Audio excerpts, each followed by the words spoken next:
Welcome to the Blue Shed Podcast. I'm Matab. I'm Matthew. And I'm Edward.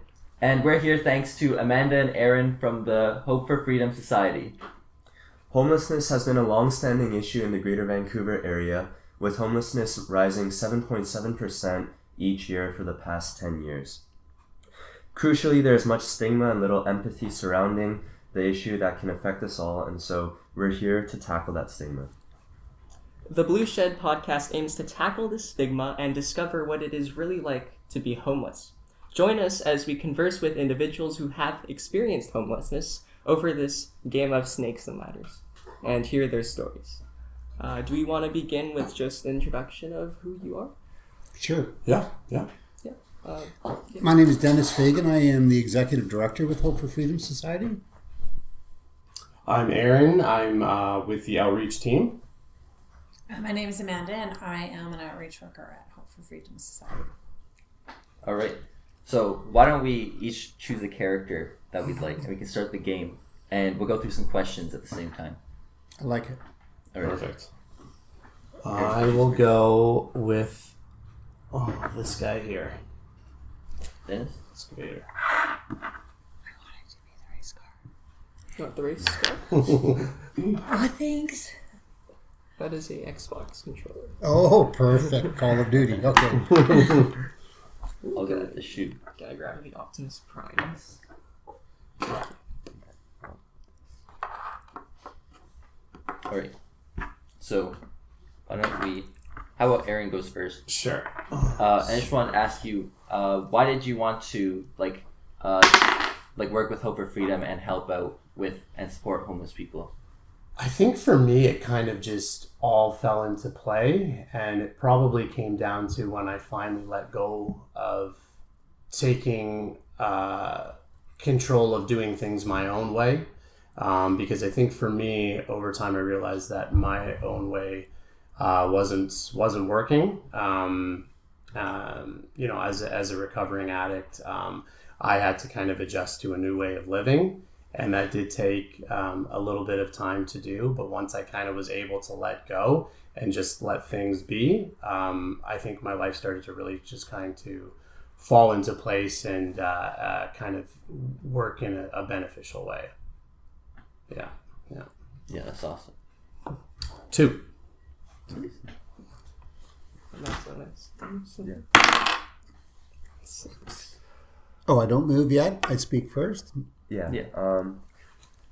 I guess a question I have is, how important do you think organizations like Hope for Freedom are, and the range of their impact?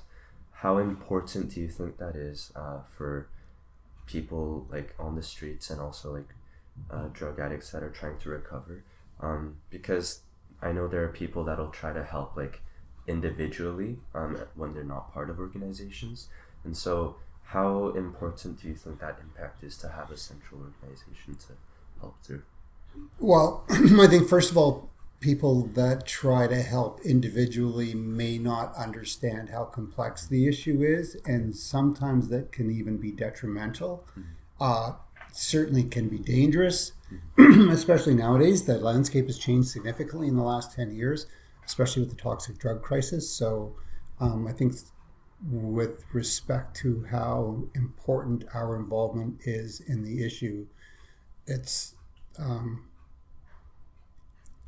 many of us, I think the vast majority of us were probably homeless at some point as recovering addicts. I think that the last homeless count showed that some 70% of the homeless struggle with addiction. They named substance use disorder as one of their primary health concerns. So we understand on an intimate level what it's like to be a drug addict. We understand on an intimate level what it's like to be homeless, and we're best prepared and probably have some level of expertise on how to deal with them. So I hope that answers your question. Yeah, it does. Yeah, thank you so much. Sorry. 6. I have a follow-up. Do you think on an individual level, I know me and Matthew sometimes, if we see like someone like on the street, sometimes like, buy them a meal, get them like a coffee. Do you think that's still like something useful and just like a way to help brighten their day? I think if you're careful how you approach the person, it's probably still okay. I would suggest that Amanda and Aaron are better off answering that question than I am, because they're out there every day with them, right? Mm-hmm. I'm looking at it more from an organizational standpoint. I personally don't approach them anymore. I think that, I'll leave it at that. All right, Amanda or Aaron, would you like to jump in to answer that question? Yeah, so when you see somebody who's advertising that they're hungry, clearly the first thing as a human being, and I'm that, and a recovering alcoholic, addict, previously homeless, I would offer them a meal for sure. Of course, you play the tape out, you explore your scene, you make sure you're not putting yourself in jeopardy where you could be taken advantage of, right? It's unfortunate, but it's important to also note that it's not all homeless people are struggling with substance use. There are people out there that are struggling with just having enough money to provide shelter for themselves and to supply food. And even if you were to use other organizations that could help you with either of those, there's still some gaps that need to be filled. And yeah, I would absolutely buy them a coffee or a sandwich. And I feel like there's no like obligation. It's especially if we're talking about just an individual. So one of you guys as students, it's something that you would have to feel comfortable with doing. If it's something that you decide not to do, there should be no guilt involved with that, right? But if that as a community, I think it is important to kind of join together and help out where we can. And if that means buying somebody a coffee that day, then that's great, right? But again, no obligation there. So, hello, sir. Come on in. That's okay. Oh, can I ask another follow-up to that? Yeah. If someone I know Matthew, he would buy stuff from Tim Hortons. He has this really cool anecdote about it. But if someone wanted to move from this person-to-person impact to the greater organizational impact, how would you recommend they begin with that? Would they just contact an organization like you and to try to work with you? Like to start doing something like permanently for yourself. Yeah, in a way. I think like I said with community, right? I think it's important a lot of the times when Amanda and I are doing our outreach and stuff. Sometimes I think one person can make a huge difference, but at the same time, as a unit, we can do a lot more and cover a lot more ground. That's why a lot of the times a big part of Amanda's and I's job is networking and working with other organizations and joining together to get that win, right? Whatever that looks like, whether it's getting somebody into a shelter that day, or more long-term goals of getting someone into treatment, finding an exit plan, and eventually getting housing, right? Sometimes we can do these things on our own, but we just make so much more progress when we work together in a community. So I hope that answers your question. I think that Amanda's answer, Amanda had a great answer too. I think that if I seen a person alone on the street asking for food or money for food for a meal, that I absolutely would do something. I wouldn't go into an encampment though. Yeah.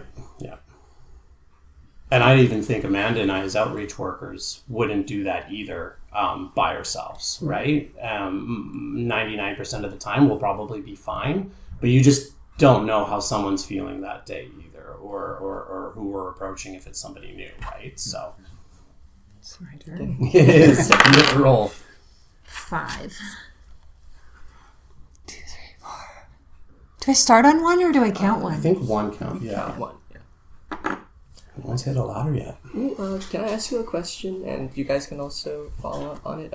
What do you think is the biggest misconception about being homeless?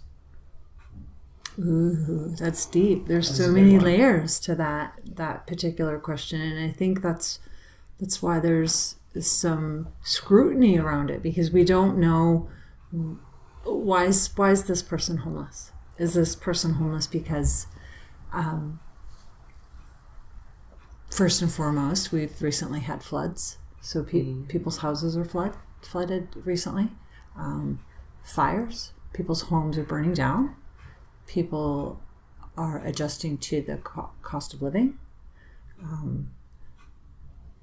Did somebody lose the breadwinner in the family? Like, was there a death, and then there's no financial, bank account to carry them through the gaps through the government funding. There's so many hoops, and it's a minimal amount of money. There's a certain city councillor recently who called the homeless people that don't want to work, which is probably one of the biggest misconceptions about homeless people. They're not people that don't want to work. There's several issues going on at any given time with any given homeless person, but it rarely has much to do with whether they want to work or not. Mm-hmm. Yeah, it's pretty layered. It's very complex, and that quote of the rich get richer and the poor get poorer. It's unfortunate.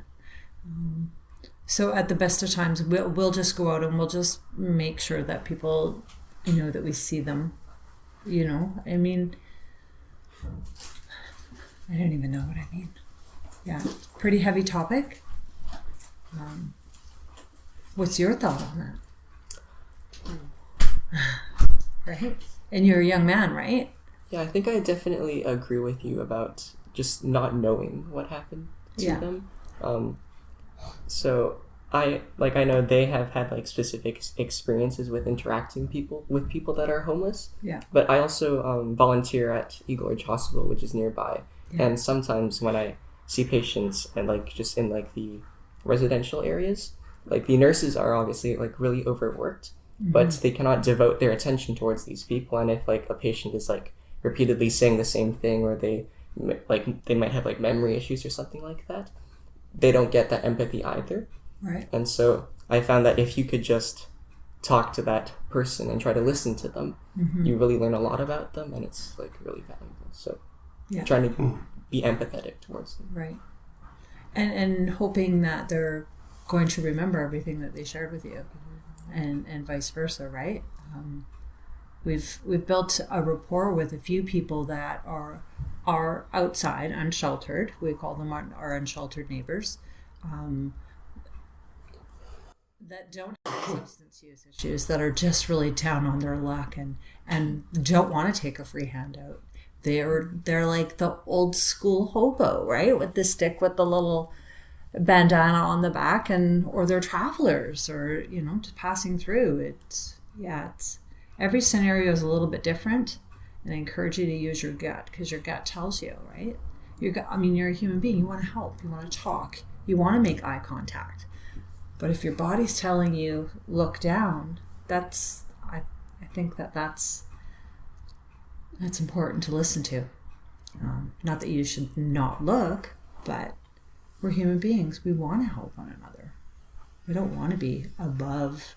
We all want to be equal. Yeah, it's a tough one. If you look at the homeless count, and you can look at the numbers, right? And the numbers don't lie. So there is the vast majority that are struggling with addiction, whether they became homeless because of their addiction or whether they become addicted because they were homeless, which is believable because it's a hard grind out there, right? It would be a tough thing to endure without the help of some substance to get you through each day and each night. So, but like Amanda said, there's several reasons they could have been homeless, or could have become homeless, or were on the brink of homelessness. Mm-hmm. And I think in more recent years, that's definitely become more apparent that literally anybody could become homeless, right? We've been noticing a lot of uprise with seniors or people new to the country. Somebody who's been renting at the same place for the last 20 years, who was able to afford that on minimum wage, now has to move because the building's being taken down, or a landlord is moving family in, and their rent would just triple or quadruple in size, and in their funding they can't afford that, so they then too become homeless, right? And they may not have had any addiction or mental health previous to that, right? So yeah, it could really happen to anybody. So I think something that really opened my eyes to like how nuanced the stories of everyone are, and like that there's more to people than what you first see is my father works with another organization that also helps with homeless people and like people struggling with substance abuse. And I used to ask him if I could go with him to work, like on Take Your Child to Work Day. And for a long time, he never took me because he didn't want me to like be around all that at like such a young age. But then I was able to convince him one year, and he took me. And I remember we were driving down like downtown Vancouver and like down like the east side, and it wasn't as bad back then, but I just like remember being like because I was like a child, I remember being like a little scared, a little worried. But when we got to his workplace, he put me in the break room while he went and like dealt with some stuff. And one of the janitorial staff, he was a very sweet man, and I remember this because he just started talking to me, and he was someone who struggled with substance abuse and went through their program, and then he got a job there. And as a kid, it seemed crazy to me that someone who was like those people who were I was scared of was such a sweet man and such a genuine person. I think that really opened my eyes to that there's more to people than what you see on the outside.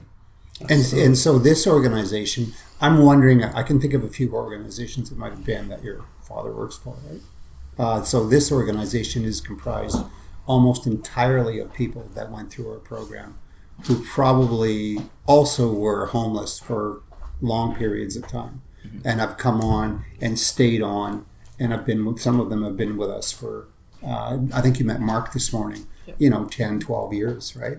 So completely different people when you take the drugs and the toxic environment out of the picture and you give them a little bit of love and a little bit of care, and miracles happen.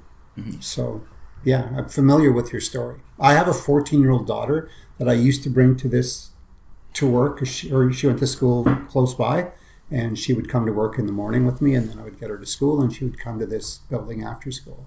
I only stopped that as she became a teenager and went to a school farther away. So, but my idea was for her to experience people and how not to judge people by the way they looked.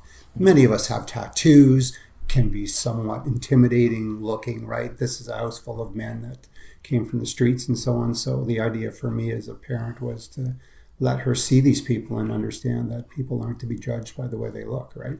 So... Matthew, do you want to roll? Oh, yes. We're all just hanging out. Chad, do you want to roll as well? Okay. I think another question I have is 1, 2, 3, 4, 5, 6. Is Aaron, you mentioned like getting those like wins, like getting someone into a shelter and getting them into like rehabilitation. How important do you think those like little wins are? Like even if it's maybe it's not like a big step, but like just getting those like small victories every day. How important do you think those are? I think those wins are everything. I think that's personally what continues to keep me going, because I mean every day we see a lot of sadness out there, right? Especially when we're out in the community and, we're going by the encampments and we're seeing, maybe some new people with some pretty hard stories that they are willing to share with us. And a lot of times when people, especially those that are in addiction, we get told a lot of the times what we want to hear. And that becomes, I think Amanda and I are really good at, once hearing people and getting to know people is to kind of know where they're at and stuff. And if an individual has told us, half a dozen times that they're going to make this call to get on the shelter list somewhere or something like that, and, it doesn't end up getting done. There's a lot of discouragement out there, right? So when people are actually show the willingness that they want to do something for themselves to get better, that's huge for us, right? To actually see somebody, because I mean, there's no one person in the world that can there is one person in the world, and that's yourself, that can bring you to that point, right? You can't do it for your mom, you can't do it for your children or anybody else, right? You have to kind of realize that you're doing it for yourself. So once we see that in people, it's super cool to see. And then once we are able to get that willingness from an individual, and work with them and network with other organizations, a lot can happen, right? And that might start off by getting somebody some ID so they can cash their checks in every month. And then from there, once they have ID, then they can start, making those other little steps to kind of reach those long-term big goals, right? So once, it's a very exciting thing, I think, for me and for us, maybe, that when we see people starting to make those steps and moving towards those larger goals, it gets very exciting. Yeah. You can imagine that their job is already taxing. Can you imagine how taxing their job would be if they couldn't ever help anyone? Every day it was failure, right? So it would be unsustainable. With that intent and willingness forming, do you usually see it like a switch turning on, or is it more like the result of consecutive, like, small moments? Yeah, I mean, sometimes we'll meet somebody for the first time and they'll just be willing right off the bat, like, whether it's I'm sick of living outside, I just want to, once they become a little bit more, I guess, open and what's the word? Not picky, basically, when they're willing to take multiples of options, because a lot of times people have an idea in their head how they want things done, right? I know I did, and that never worked out, right? I had to listen to people and do things I didn't want to do, or things that maybe made me feel uncomfortable. So sometimes it's like that, and then other times it's a lot of baby steps of kind of sitting in the same place for a while, before maybe that person realizes, like, okay, let's try what you're talking about here, because my way didn't work, right? So sometimes right away, and sometimes it takes a bit of time. I think out of 10 people, you probably get one that's motivated. Yeah. I'm going to go, if that's okay, and I'll leave you with the experts. And do you guys want me to send anyone else in? Or Sure, there's Mark. Mark? Yeah. If Mark's not still here, I'll send Andrew in. Sure. All right. Play the hot Thanks, seat. guys. Thank Thank you. you so much for your time. Thank you. Thanks. I hit a ladder, by the way. Yeah. Nice. That Did felt pretty you? good. I did. Turn it off and turn it back. Are we good? Yes. Would you like to introduce yourself as you roll? Yeah. So my name is Mark Foreman. I'm the Director of Client Care for Hope for Freedom Society. Yeah. So 3, where am I at here? You, the controller, yeah. And I'm so blind. Which one was it? So it's 1, 2, 3. There we go. Oh, you hit the ladder. All right. Let's Oh, you took the runner. That's not you. There we go. So there we go. right There we there. go. Son Nice of a one. gun. I got no glasses on. I'm blind. Right? No, I'm good. Yeah. So what's going on? So we'd like to get to know maybe a little bit about your story and how you got to where you are now. Okay. Well, let's see. I was born in Surrey, British Columbia in 1973 to Shirley and Gerald. My dad was a highwayman, so my family moved up north. So I remember, like, my youngest memories were, like, in Bay Tree up in the farmland. And then that house burnt down, and then we moved to Dawson Creek. So that's where most of my childhood memories are. That's where I had my first drink at the age of 7. Used to go into the cabinet beneath the sink, and my dad was an alcoholic, so there'd be 5-star whiskey under there, and we'd always, like, steal some whiskey and replace it with water, so they never knew, or we thought they never knew.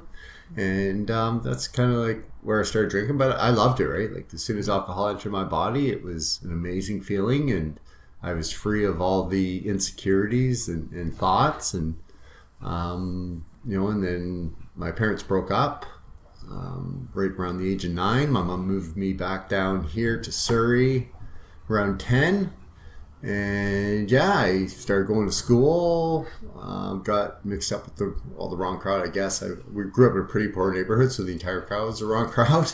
We just, so at the age of 10, I started smoking marijuana and drinking again and smoking cigarettes. And, by the age of 13, I was going to jail for breaking and enters and kind of getting involved around mix. And, it just escalated from there, right?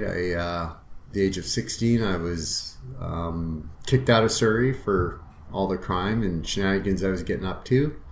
And by the age of 18, I was in jail for attempted murder. And then that's kind of like where it was just all started from there, right? I was just in and out of jail. I was eventually acquitted on that, but by that time I was into heavier drugs and hanging out with more serious people involved in the criminal element. And so I was basically a career criminal all through my teenage years up into my 20s, in and out of prison all the time. I'd be in there for theft, extortions, assaults, stealing drugs, all that kind of stuff. And so I was just in and out of prison. And a couple of times I got sent to recovery as part of my release. And even though I wasn't serious about recovery, it's kind of like where I had some seeds planted. And then I eventually went to jail for 3 years for trying to run over 6 cops. And it was there that I had this amazing group of ladies come in. I was doing a lot of reading on who God was, but this group of ladies kept coming in and they do a Bible study. And that's kind of where I met Jesus. Even though I didn't fully accept him into my life, I kind of had some more seeds planted. But I got out of there and I tried to go on the straight and narrow, and I got a job and I got married and had a couple of stepkids and just lived like a very normal life for a few years.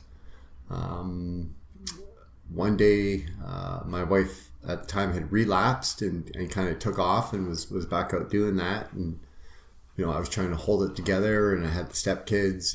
And about a year after she had relapsed, I had lost my job when the economy crashed.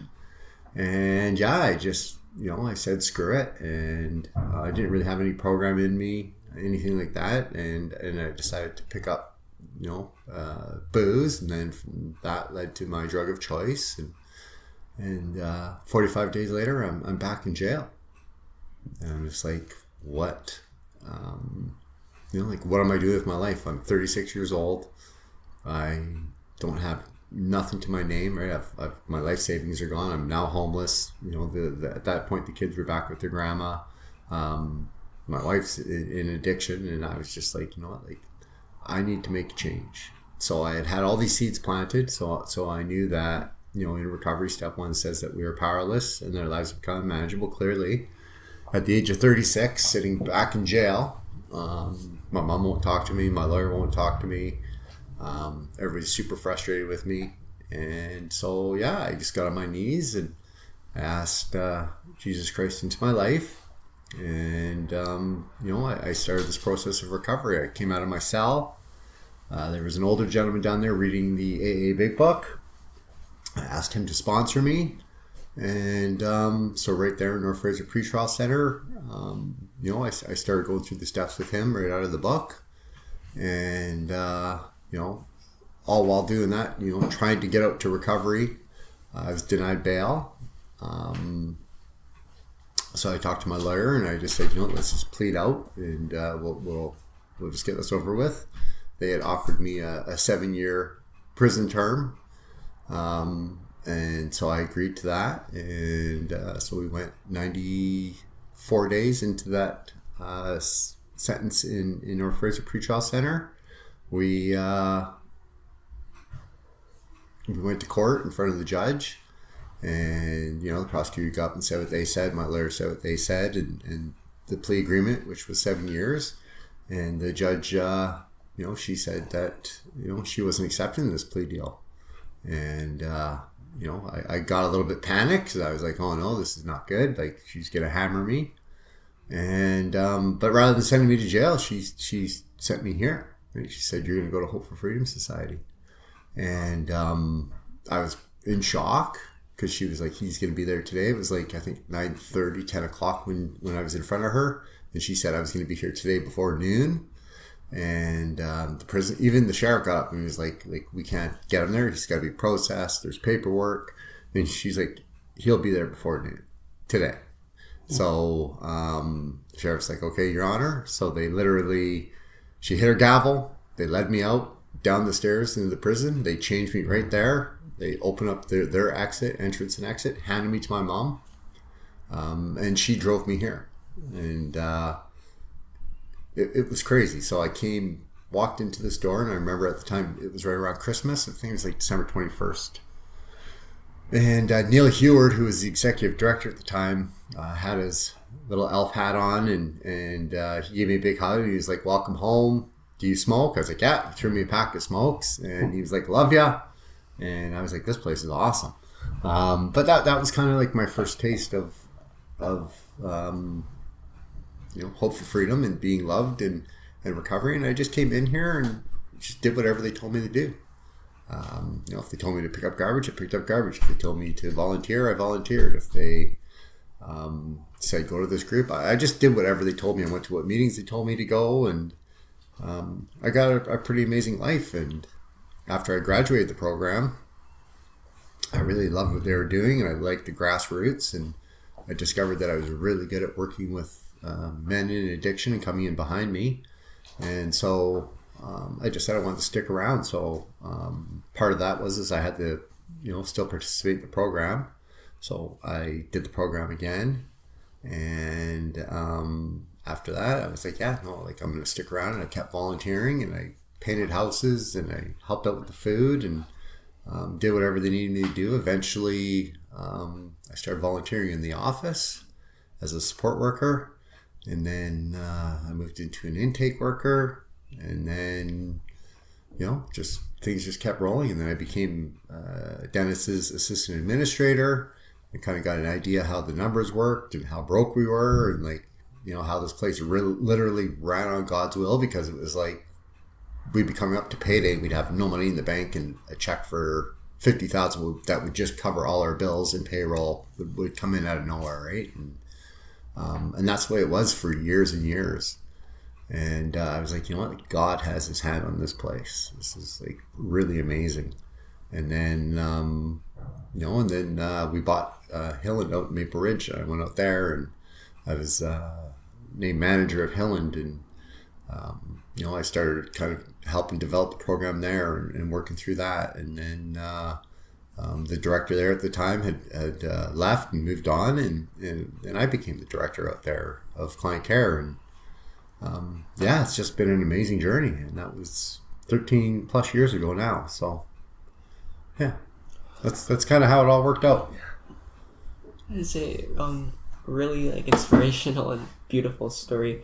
I think it's kind of difficult to ask you a question about such a journey that had so many ups and downs. Mm-hmm. We were wondering, maybe, what is a question that you have never been asked, but which you have always wanted to be asked? A question that I've never been asked? Let's see. I've done a lot of interviews. I've done a lot of things like this. I've had a lot of questions asked of me.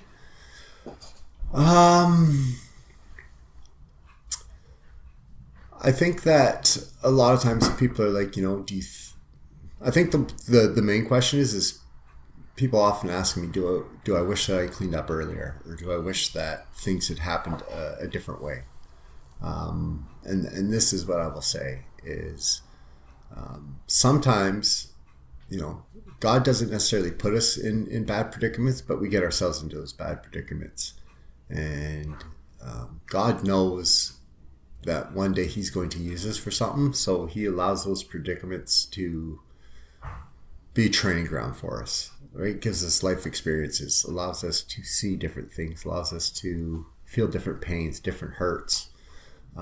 go through different relationships, understand the ups and the downs of life. And the reason why he allows us to go through those things is because when he gets us to where he wants us, and we finally accept that, you know what, like, I'm just going to do what God wants for my life, regardless of what I'm going to get paid, or regardless of this, I'm just going to be of service to society. God then can do great things with us. If I didn't spend all those years in and out of jail, if I didn't have all those heartbreaks, if I didn't, go through all those different situations, all the fights, all the lies, all the things that I had done, right? Like, I take full responsibility. Nobody made me do anything, right? I made these choices. But if I didn't go through those things, then I would not be effective in what I do today. My life kind of had to play out the way it did to get me exactly to where God needed me, so that I could be the most useful to the men coming in behind me and the women. You've talked a lot about your faith, and at the start you talked about how when you had your first experience with alcohol, that kind of made all your insecurities go away and things like that. Would you say that finding God later in your life, that kind of took the place of alcohol in treating your insecurities? So I think that, like, as a child, I didn't have a lot of confidence. I had two older brothers, so I was always beat up. I was super timid. Being in an alcoholic home, you were kind of wanting to be, not seen or heard, right? You kind of wanted to be in the background, so I was always super quiet. I was always super careful about what I did and when I did it. But when I put alcohol into me, that was like freeing, right? Because I didn't care about the consequences. It kind of just took away all that scared, shame, guilt that I was filled with, right? And it got rid of it. So the best way I can describe it is I was basically a black hole of need, and I didn't know what to fill it up with. And because my family wasn't religious, or my family, didn't necessarily do church or anything like that, I really didn't get to experience God. But once I truly turned my life over to God, and I got on my knees and I prayed and I asked him into my life, and I got to experience the Holy Spirit when I did, like, I remember when I did truly forgave the first person that had wronged me in this journey early on. And I remember the warmth and the joy and the laughter that came over me. It was like something I'd never felt, and I was filled. I was whole. So yeah, like, alcohol and drugs in the beginning, they fill that gap because, it's not too big yet, right? But just like a black hole, as soon as we start filling it with all the wrong things, it gets bigger and bigger. And it never stops thirsting, and it never stops growing, and it just wants more, and it takes and it takes. And the only thing that I found that can fill that is the Holy Spirit. And that can be found in many ways. For me, it's Jesus Christ and the Holy Spirit. For another gentleman, it can be Buddha and meditation. For another gentleman, it can be Allah and the Muslim faith. I've seen people go into Scientology. I've seen people just go into, like, The Secret and good energy, bad energy. Everybody's going to have their own philosophy, right? For me, that's what worked for me. It was something tangible. It was something I felt. And it was something that was real to me. So that's why, the faith worked for me the way it did.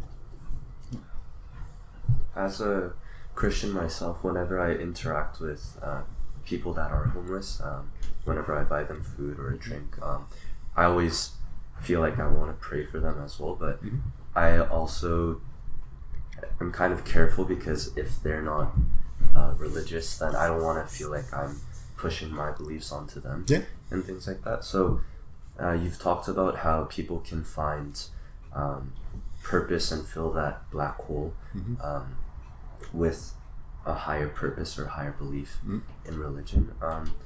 Do you think something as simple as a good human connection with, like, a friendship, do you think that could also be something that fills that hole? The problem with human beings is we are full of fault. We are unreliable at best, and when the gentleman coming behind me, there's only one guarantee that I can give each and every man that I come into contact with and I work with, and that is at some point I'm going to let you down. I'm going to disappoint you. I'm not going to meet your expectations. Friendships are great. Human contact, amazing, right? Like, we need healthy relationships, but they're not always there. So I'm a big believer in a God of our understanding, because that's what the literature teaches us. I also believe that when I come alongside somebody and I walk with somebody and I don't pigeonhole them into my belief system, I'm more of an attraction rather than promotion. So I lead by how I live my life, how I interact with the community, how I interact with strangers. I follow through with action, and I find that when men are walking with me and they see how I'm acting, they want what I want, and then they ask how I got that. And that's when I sit down and I get to say, well, I know this guy, his name's Jesus Christ, and he came into my life, and they're like, well, I'm not religious. And I'm like, well, I'm not religious either. I don't spout to any one religion, but I have a personal relationship with Jesus Christ, and he's with me wherever I go. If I want to, I can go to church, but I don't have to. It's not an obligation. Amanda mentioned earlier, like, follow your gut, right? And I think with something as innocent as wanting to pray for somebody, I don't think much harm really comes for that. And I think most people would also agree. But follow your gut, right? If you're having a good conversation with someone, you just maybe bought them food or a coffee or something, ask the question, right? And if you maybe feel like this may not be the time or place, on your walk home or on your walk away or drive home or whatever, you can pray for them then too, right? Yeah. So yeah, it's a lot about following your gut and just feeling out situations and understanding where people are at. So I met with one guy for 3 years before he finally opened up to me. 3 years waiting, then I was finally able to pray for him. But it was just meeting a couple times a week over a meal, just talking and talking. Most of it was him swearing at me, but we just did it, right? And you don't know when it's going to happen, right? So we just wait for our opportunity to, when they let us pray, they pray, right? He's still on the streets today. If he chooses to live like that, that's his choice, and that's okay, right? But sometimes that's what it takes. It's about building up a trust with somebody that has never been able to trust anybody because they've just been let down, hurt, broken promises. God forbid, maybe they grew up in religion and had terrible experience. Maybe they had terrible parents. Maybe they were entrusted to a family member that abused them. There's a lot of different things that go into it, right? And for us to presume that we know or we know what's best for them, that is, I think that's foolish on our parts. We haven't lived their life, so we don't know what they're going through, what they're feeling, right? All we can do is try to be there and hopefully gain their trust enough that one day when they open up to us, that we're prepared to do whatever it is that they need. I guess that kind of relates to what you said earlier about waiting for them to have that willingness to open up and accept help. I guess it's a question for everyone. How hard is it to stay by their side through all that? And does it ever feel like I had a interaction with a homeless person once, and I had bought them food and a drink, and I was praying for them, and while I was praying for them, a man passed by, and although I was praying, I could still hear what the man was saying, obviously, and what he said was, oh, homeless people, they don't want help or food or anything from you, all they want is drugs. And he tapped me on the shoulder, get me to look at him, and he also tapped on the shoulder of the homeless person I was talking to, and he tried to get him to start smoking, and that interaction, for me, it was kind of the starting point to why I wanted to set up the program with my peers, because I wanted to share the stories of people, and in my head I was thinking, surely that can't be true. It can't be all they want is drugs. But while it was it burned that fire in me to want to share their stories. At the same time, it was very discouraging for me. And in the back of my head, I could hear that voice saying, what if that's true? And so how have you kind of dealt with that discouragement if it ever popped up? Well, one thing I'll say first is I think it's just kind of apparent that everybody needs to drink liquids and eat foods, right? So you give someone that's struggling with addiction $20 to buy food, they might be starving, but they're going to buy drugs first, right? That's why I think it's important when we want to help somebody to know what the essentials are: water, food, shelter, right? So handing out those instead of money is because I mean that person had to eat at some point, right? So I think absolutely that was of benefit for you to give him food. But yeah, like I said earlier too, like there's not one other person in the world that can make you stop using or whatever. You have to kind of decide for yourself, right? So wherever anybody's at a certain point, it's just like they're going to have to make that decision for themselves. But you can do those little things in the meantime. Sorry, I've already kind of missed what was the question again? Sorry. I veered away. I kind of sidetracked. I'm not to get No, I veered. Yeah, okay. I think from my experience, and maybe I get an answer for that question. I've been doing boots on the ground for almost a handful of years, and I have seen some of the same people. Unfortunately, some are still in the same spot, and it's, I wouldn't say that's because they want to be. I would say because they're struggling with substance use. But I've also come across some people who are not struggling with substance use that have gotten inside, but still kind of play the pity card a bit, and it's not because they're not capable of doing it, it's they don't want to do it alone. So I'm not going to do this unless you're going to do it while I'm with you, or vice versa. I think that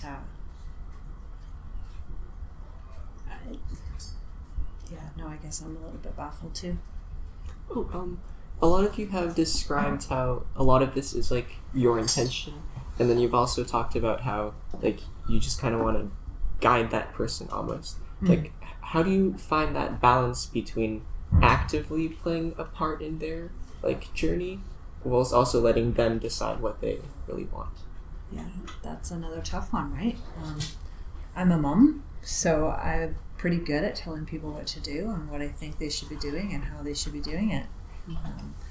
Going out into the community and trying to tell another adult what to do it doesn't go over very well. So it's just from my experience and approaching it with that way. I've got a little bit of experience in what you're going through, or this is what it was like for me.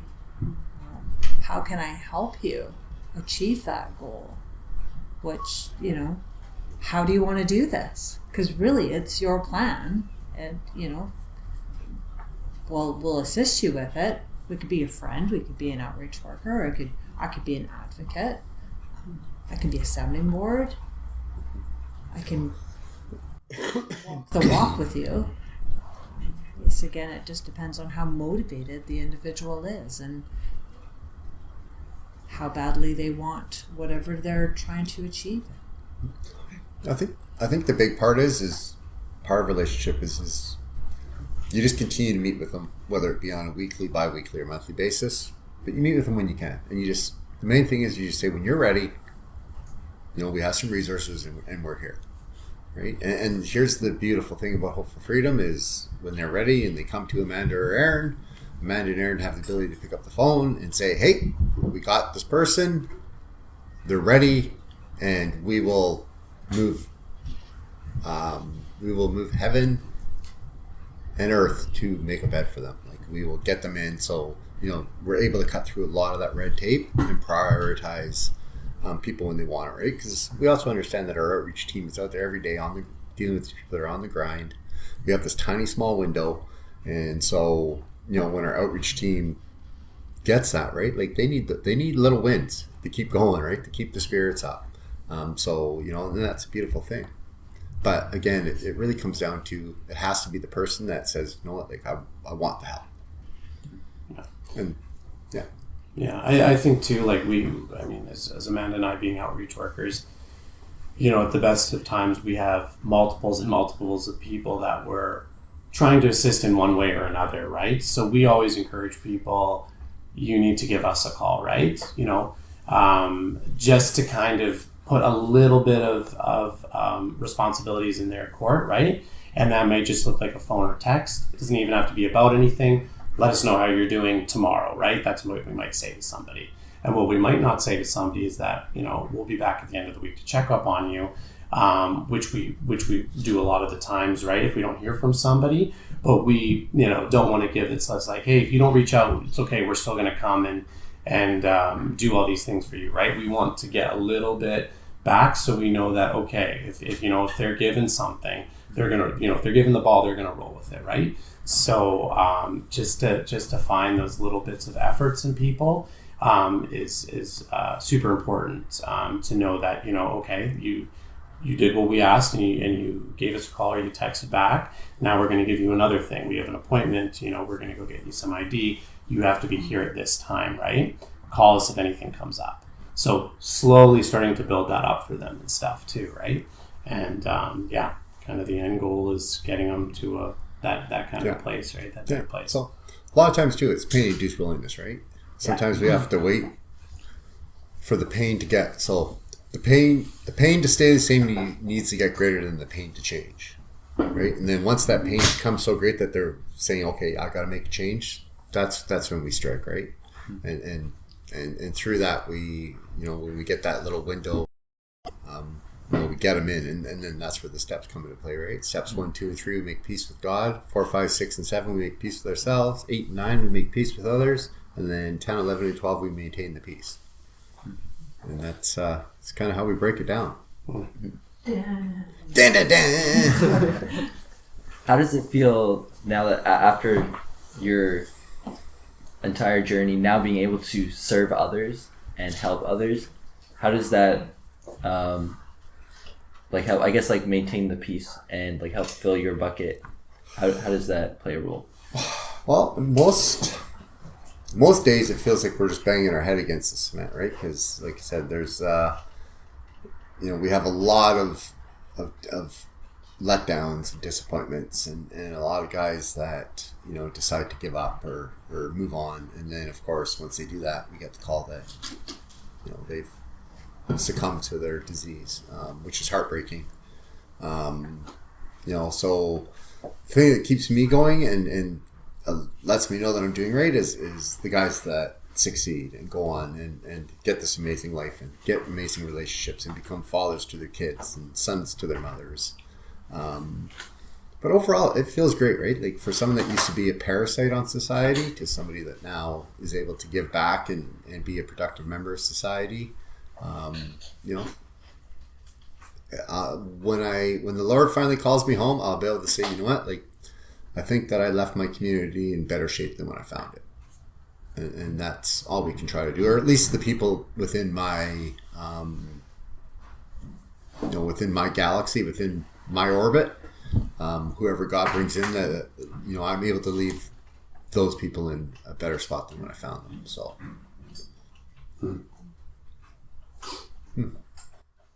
yeah. Look at this guy here. When he came to us, he couldn't read or write. He was mute. Look at him. I was 150 pounds soaking wet. Maybe. Terrible alcoholic.